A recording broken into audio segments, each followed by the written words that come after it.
My parents canceled my wedding to fund my sister's shotgun marriage, then years later asked me to testify against her after cutting me off completely in court. I, a 28-year-old female, got married right out of college at the age of 22. My husband, Tommy, a 28-year-old male, has been nothing but good to me, and our relationship is super strong.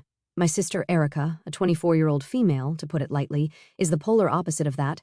She has been dating the same guy, Pete, since she was 16, and their relationship was terrible from the start. Pete was pretty useless right from the get-go. He didn't have any plans, and it was obvious that he was simply dating my sister for a while for sex. When he wasn't sneaking over to our house, Pete used to hang around the corner doing God knows what. A few of my friends, who are around Erica's age, told me that he was even arrested for dealing drugs once, but let off due to lack of evidence. Apart from being a sketchy guy, Pete is involved with a bunch of super hardcore online groups where all they do is spread hate. I never liked him, and neither did my parents. However, no matter what we tried to do, Erica always found her way back to him. I think the fact that we were so against him made him more appealing. Forbidden fruit tastes the sweetest, if you know what I mean. She was smitten with this guy, and whenever I saw her Instagram stories with this loser, I felt like socking him in the face. Erica had been a pretty decent kid and a lovely younger sister, but Pete's influence on her was immediately noticeable. She used to change up her style every week to fit in with whatever Pete was into. She started spreading random conspiracy theories and straight-up hateful stereotypes at the dinner table, and while we never knew for sure, I think she dabbled in drugs as well. No matter what we tried, she was stuck with this dude. There was only so much we could do, right? Erica had to make her own decisions, and eventually I stopped focusing on her train wreck of a life and really hunkered down in college. When we got engaged, Tommy was willing to have a simple courthouse wedding, but I always had a picture in my head of what my wedding should look like and wanted to realize that. My mom and dad, upon hearing of my engagement, were super excited. They had known Tommy since high school and knew he was a great guy.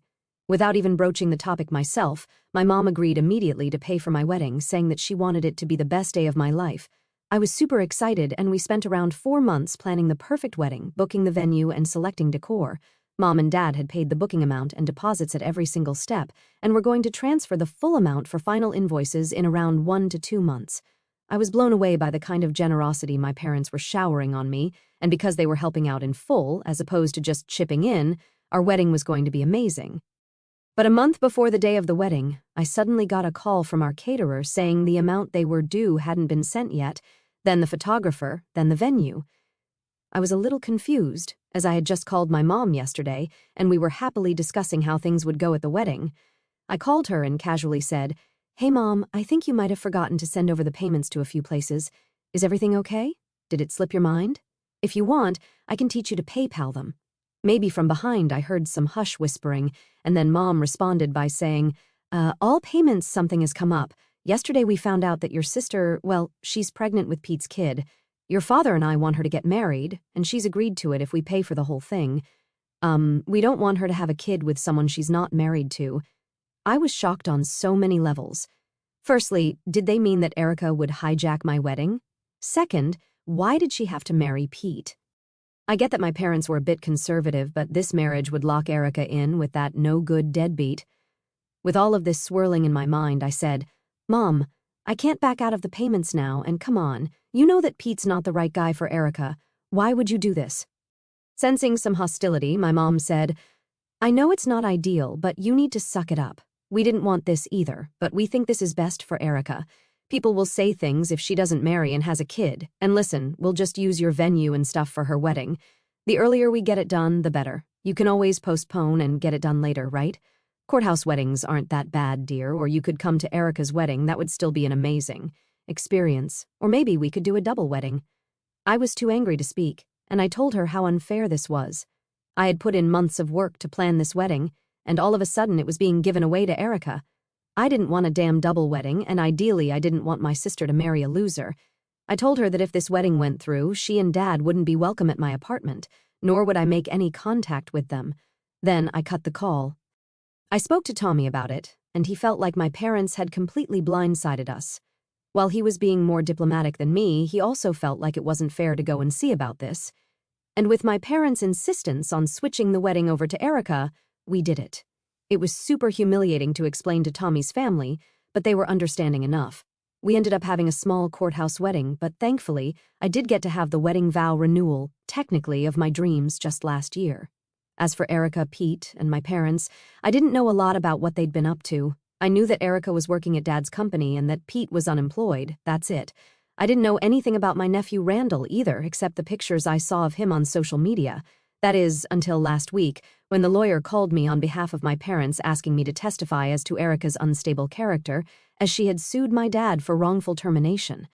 It honestly sounds like a mess, and I had no idea how my testimony would help. But I told the lawyer I'd get back to him later. Honestly, I'm torn on this. On one hand, I'm curious as fuck about what happened, but on the other, I don't want to take part in any more family drama. Will I be the asshole if I just decline to intervene? Update 1. Okay, so after the lawyer call, my dad also got a hold of my number. This was our first phone call in 6 years, but he didn't even acknowledge that at all. But I did get filled in on the lawsuit and got a little more insight into what life was like at my household after I went no contact. Erica had been working at Dad's company without any problem for about 4 years, but never really rose the ranks. Dad didn't want to engage in nepotism, so she couldn't really do anything about it except work hard. Pete never held down a job, but eventually started bugging Dad to get him a job too, and he promptly declined. He had no goodwill towards the dude who had knocked up his daughter. In the last couple of years, though, a lot of people had begun to feel uncomfortable around Erica because she was making a lot of strange comments about forced diversity hires and stuff like that, basically being racist, like Pete. Since she was the boss's daughter, nobody ever said anything to her face. But it got to the point where nobody could deny that she was being a terrible employee. This all came to a head when someone at Dad's company made an Instagram post about the terrible working conditions there, and while not mentioning her by name, definitely targeted Erica in his post. Then he promptly resigned. All hell broke loose, obviously, and Dad couldn't keep sweeping Erica's behavior under the rug. He had to fire her, and she was desperate to keep the job since Pete was unemployed. So with the help of some scummy lawyer, Erica is now claiming that she was terminated for expressing her freedom of speech. It's not a great case, but due to the Instagram post, Dad wants to end the show as quickly as possible. Pete was also butting in and getting his internet friends to constantly mess with reviews and media for Dad's business. Apparently, if I was able to testify about Erica's crappy behavior when we were teens, his lawyer could establish a pattern and prove that what Erica claims to be freedom of speech actually goes against human resources guidelines. After he was done spilling all of this, I calmly asked why I should bother helping him, and to that he had no answer. I told him I'd think about it, as I said to his lawyer, and I cut the call. I'm still conflicted, to be honest. Erica probably deserves to be fined, but I don't see why I need to involve myself in my family drama all over again. It isn't my priority in life right now, and I should honestly just drop it. In the 6 years of no contact, I still kept in touch with my extended family, and they are well aware of this court case. Half of them think I shouldn't bother, and the other half think that I should just help out once and then establish my boundaries again. Update 2. Okay, the case got settled out of court. I'm not exactly sure what has happened, but I guess the decision has been made for me, laugh out loud.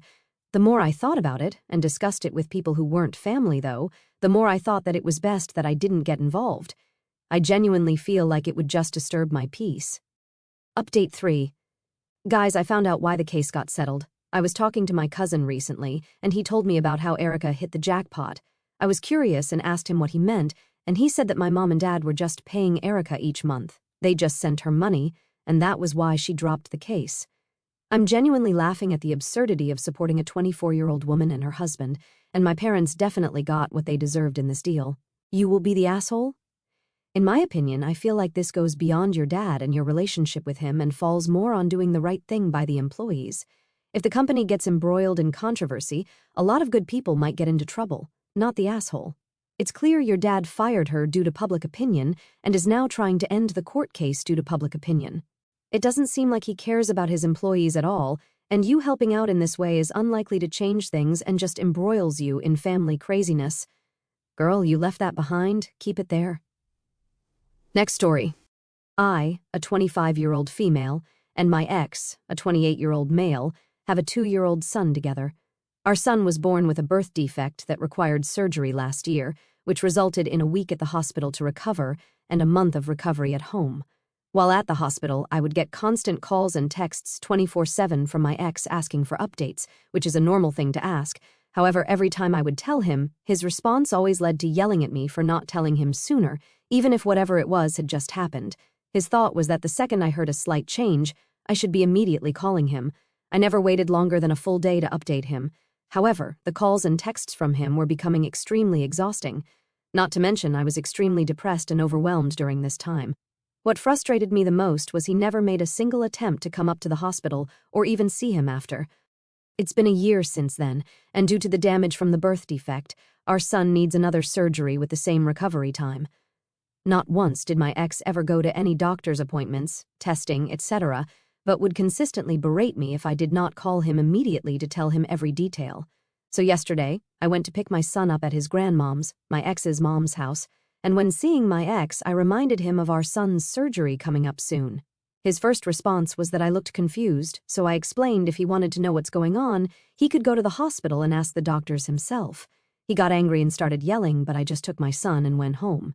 Now I've gotten a ton of messages from him saying that I'm the asshole and denying him access to his child, but I'm tired of being the messenger. Am I the asshole? Edit. I should also add that I'm a full-time single mom. We never married and have no custody arrangement. I have him 7 days a week, 24/7, along with working 2 jobs and going to college online. Just taking 2 weeks off of work for both jobs is already a huge financial stress that I can't afford to make, but I have no choice. I also receive no financial help from him whatsoever. Update. Thank you so much to everyone who gave me much-needed advice. Thankfully, the surgery with my son went well, and we are finally back home. My ex continued to throw a fit the whole time we were there. He even tried telling his mom I was ignoring him when I was sending him a message once a day instead of responding to his behavior. I have been looking up lawyers that specialize in child support that won't break the bank. Thank you again to everyone for the support for my son's recovery and for all the advice. Not the asshole. You are not denying him access to his child, but in the end, it's not about your child at all. He's upset because it's about control over you. No amount of time would have been fast enough because he sounds like his only objective was to berate you. If it was about his son, he would have shown up for anything, even once, but especially the surgeries. What the fuck? This right here. Your ex has the audacity to complain about denying access to his child when the original poster told him he needs to make an effort to be involved and show up to the hospital and his doctor appointments, etc. Original poster, you've established your boundary, please stick with it. Your ex can either wait for updates when you're ready to provide them, or he could actually become involved. I can see why he's an ex, not the asshole at all. Next story. I, a 24-year-old male, have recently gotten into an argument with my brother, a 26-year-old male, and my twin, a 24-year-old male, about our father bringing his current girlfriend to family events, outings, etc. To preface, my parents got divorced almost 2 years ago. This was after 6 years of sleeping in different rooms and 2 years of having separate houses. My brothers and I always agreed to stay out of their relationship problems ever since we were young, because we knew what was inevitably the outcome and we didn't want to choose sides. By the time they divorced, we were all adults and either out of college or about to be. We became involved, however, after it was revealed that our father had cheated on our mother for the entirety of those 8 years.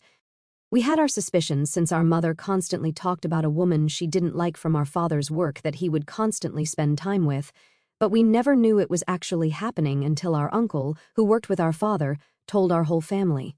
Afterwards, we rallied on our mother's side of the situation and agreed that we couldn't forgive our father for this. It's been 2 years since the divorce, and although I expected feelings to change, I didn't think they would end up as they are so quickly. About 2 months ago, my mother started seeing a man that she's been getting serious with. Both of my brothers have met him, but I have not. Despite this, I think he's a great guy and he makes our mother happy, and my brothers share these feelings. Then our father asked us if we would be comfortable with him bringing his girlfriend, the same woman he cheated on our mother with, to family gatherings and events. I asked my brothers what they thought, stating that I wasn't comfortable with it, and they both agreed that it may not be ideal, but that we should get to know her since we've gotten to know our mother's boyfriend. I understand where they're coming from, considering that both our parents have significant others now, and me accepting one but not the other could be playing favorites. But I believe there are differentiating circumstances at play. While I agree our father should be happy, regardless of what I think about his character, I don't agree that his girlfriend should receive the same treatment as our mother's boyfriend, considering the fact that my mother didn't cheat on our father with said boyfriend for 8 years. My brothers don't see it this way and instead have called me childish for not moving on. While I understand I may be seen as immature, I cannot see how my brothers think these significant others are on an equal playing field. Edit. I've been asked for the details of my parents' separation. The reason my parents started sleeping in separate rooms in the first place was because my mother had seen a message from the woman on my father's phone. When she confronted him about it, he told her that he hadn't felt attracted to her for a long time. That's when they started sleeping in different rooms. The reason they didn't start the divorce process was partly due to financial issues, but mainly due to the fact that my mother was still in love with my father and wanted things to work out despite the affair. They went to couples therapy, and he promised her he would keep trying to make things work. However, he was still seeing this woman even whilst attending therapy. My mother told me and my brothers all this after they had started finalizing the divorce. As for how my mother feels now, it was only a few days ago that my mother and father sat down to talk about possibly seeing each other's new partners. But she said she won't cause a scene trying to get her banned from the family events for her kids' sake, but that she doesn't ever want to meet her personally. They have both told me and my brothers it's up to us to decide how we feel about it. Not the asshole. Your father did something deeply hurtful to your mom, and anyone who expects her to be in the same room with the other person involved in that is being unfair. It doesn't matter if she's got a new boyfriend, it doesn't undo what sounds like years of hurt. It has been a few days since the argument with my brothers, and the silence in my apartment feels heavier than usual. I've been replaying their words over and over in my head, specifically the word childish. That's what they called me. They said I was being immature for not being able to move on and for refusing to treat our father's girlfriend with the same welcoming open-mindedness we extended to our mother's new partner. But as I sit here, staring at a photo of the three of us brothers from a vacation years ago, back when we thought our parents were just drifting apart and didn't know the ugly truth, I don't feel childish. I feel like the only one who remembers the cost of the peace we're trying to fake. My brothers seem desperate for normalcy. I get it. I really do. Divorce fractures the foundation you stand on, and there is a primal urge to glue the pieces back together, even if the glue is cheap and the cracks are still visible. They want to be able to have Christmas dinner without checking a schedule. They want to pretend that dad's partner and mom's partner are just two sides of the same coin, two people moving forward after a relationship didn't work out. But that false equivalence is what eats away at me. It feels like a betrayal of reality, and more importantly, a betrayal of our mother. How can they place these two situations on the same moral playing field? My mother's boyfriend is a fresh start. He is a man who came into her life after the dust had settled, someone who had no hand in the destruction of our family unit. He is building something new on clear ground. My father's girlfriend, however, is a monument to 8 years of lies. She isn't a new chapter, she is the ghost that haunted our house for nearly a decade. She is the reason my mother cried behind closed doors while my father gaslighted her into believing she was just paranoid. She is the reason my father checked out of our lives emotionally long before he checked out physically.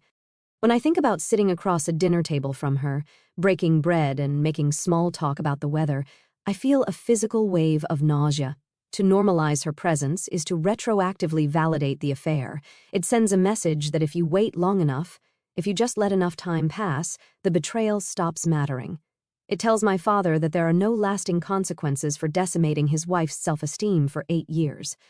My brothers seem to think that forgiveness means sweeping everything under the rug to avoid awkwardness, but I don't think I'm holding on to a grudge, I think I'm holding on to standards. The most painful part isn't even my father's audacity. I've come to expect that from him. The most painful part is the disconnect with my twin and my older brother. We were supposed to be a united front. When the truth first came out, we were a phalanx of anger and protection around our mom. We saw the wreckage. We saw how small she looked when she told us she had been right all along about the woman at work. To see my brothers now shrug their shoulders and say, "It is what it is," makes me feel incredibly lonely. It makes me question my own reality. Am I the crazy one? Am I the one who is too rigid? Or are they just too exhausted to fight for what's right anymore? I look at my mother, who is trying so hard to be the bigger person. She tells us it's our choice, that she doesn't want to ban anyone. That's just who she is, graceful to a fault. But I know that if I bring that woman into the fold, if I smile at her at my birthday dinner or invite her to my future wedding, I am hurting my mother even if she never says a word. I am forcing her to exist in a world where her trauma is treated as a minor inconvenience that we've all decided to get over. I've realized that boundaries aren't always about punishing the other person. Sometimes they are just about protecting your own soul. I cannot respect my father's choices, and I cannot respect the woman who knowingly participated in the deception of a family with 3 children. My brothers can call it childish, they can call it stubbornness, but I call it integrity. I want a relationship with my father, but not at the expense of my dignity. If that means I'm the difficult brother, or the one who ruins the perfect family photo op, then so be it. I would rather be the difficult one who stood for something than the easy one who stood for nothing. For now, I will keep my distance. I will love my brothers, even if I'm disappointed in them. I will support my mother, and I will see my father on my own terms, in spaces where I don't have to pretend that the past didn't happen. The wound is still there, and maybe it will heal one day, but I refuse to stitch it up with the same infected thread that caused the injury in the first place.